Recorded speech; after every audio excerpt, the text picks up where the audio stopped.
اس میں کوئی شک نہیں کہ اس فتنے میں ہمارے مشرقی ہمسائے کا بھرپور ہاتھ ہے، ہر لحاظ سے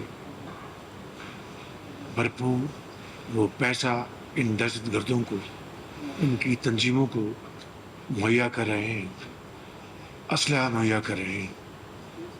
افغانستان میں یہ دہشت گرد مل کر حملہ آور ہوتے ہیں۔ ایک بات طے ہے کہ پولیٹیکل لیڈرشپ اور ملٹری لیڈرشپ کا یہ ایک یکسوئی کے ساتھ فیصلہ ہے کہ انشاءاللہ ہم نے مل کر دہشت گردی کا خاتمہ کرنا ہے۔ مشرقی ہمسائے کا فساد پھیلانے میں بھرپور ہاتھ ہے، پاکستان میں دہشت گردی کی ہر کارروائی میں ملوث ہے، دہشت گرد افغان سرزمین استعمال کر رہے ہیں۔ وزیر اعظم شہباز شریف کا کوئٹہ میں صوبائی اپیکس کمیٹی کے اجلاس سے خطاب، کہا چند روز میں دہشت گردی کے سنگین واقعات رونما ہوئے، پولیس، پاک فوج کے جوان اور شہری شہید ہوئے، مختلف کارروائیوں میں 54 دہشت گردوں کو جہنم واصل کیا گیا۔ وزیر اعظم شہباز شریف نے کہا مسلح افواج کے افسران اور جوانوں نے لازوال قربانیاں دیں، پاکستان کی دنیا میں عزت دشمنوں کو ہضم نہیں ہو رہی، آخری فسادی کے اختتام تک جنگ جاری رہے گی، پوری قوم سیکیورٹی فورسز کے ساتھ کھڑی ہے، ہم نے مل کر دہشت گردی کا خاتمہ کرنا اور فتنہ خوارج کے مذموم عزائم کو ناکام بنانا ہے۔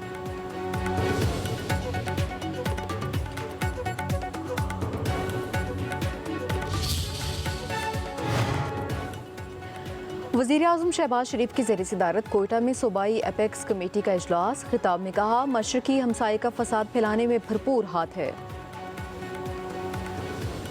گورنر اور وزیر اعلیٰ بلوچستان کی شرکت، وزیر اعظم کو بلوچستان کی مجموعی امن و امان کی صورتحال پر بریفنگ، وزیر اعظم کا دہشت گردی کے حالیہ واقعات پر تشویش کا اظہار۔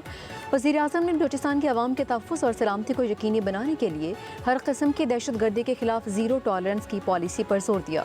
وزیر اعظم نے فرض کی راہ میں عظیم قربانی پیش کرنے والے شہداء کو زبردست خراج عقیدت پیش کیا۔ وزیر اعظم کا شہداء کے خاندانوں کے ساتھ یکجہتی کا اظہار۔ وزیر اعظم شہباز شریف سے کروشیا کے وزیر خارجہ کی ملاقات، نائب وزیر اعظم اسحاق ڈار کی بھی شرکت۔ وزیر اعظم کا دونوں ممالک کے درمیان تجارت، سرمایہ کاری، آئی ٹی، زراعت اور سیاحت کے شعبوں میں تعاون بڑھانے کی ضرورت پر زور۔ کروشیا کے وزیر خارجہ کا علاقائی امن کے لیے پاکستان کے نمایاں کردار کا اعتراف، بولے کروشیا پاکستان کے ساتھ تمام شعبوں میں دو طرفہ تعلقات کو مزید مضبوط بنانے کا خواہاں ہے۔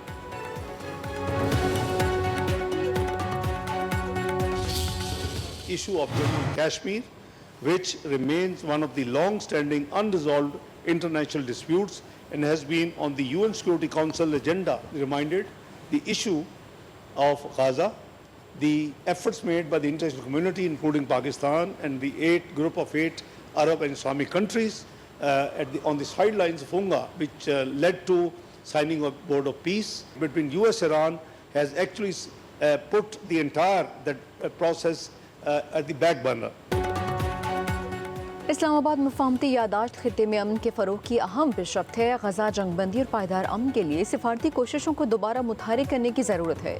نائب وزیر اعظم اسحاق ڈار کی کروشیا کے وزیر خارجہ کے ہمراہ نیوز کانفرنس، کہا پانی کو بطور ہتھیار استعمال کرنا عالمی قوانین اور معاہدوں کی خلاف ورزی ہے، بھارت کو فوری طور پر سنداس معاہدے کی مکمل بحالی یقینی بنانی چاہیے، کشمیر اقوام متحدہ کے ایجنڈے پر دیرینہ حل طلب تنازع ہے۔ اسحاق ڈار نے مزید کہا کہ افغانستان میں موجود دہشت گرد تنظیمیں پاکستان کی سلامتی کے لیے مستقل خطرہ ہیں، عالمی برادری کو دہشت گردی کے خاتمے کے لیے مشترکہ کوششیں تیز کرنا ہوں گی۔ کروشیا کے وزیر خارجہ نے کہا کہ دورہ پاکستان دو طرفہ تعلقات کو مزید مضبوط بنانے میں اہم کردار ادا کرے گا۔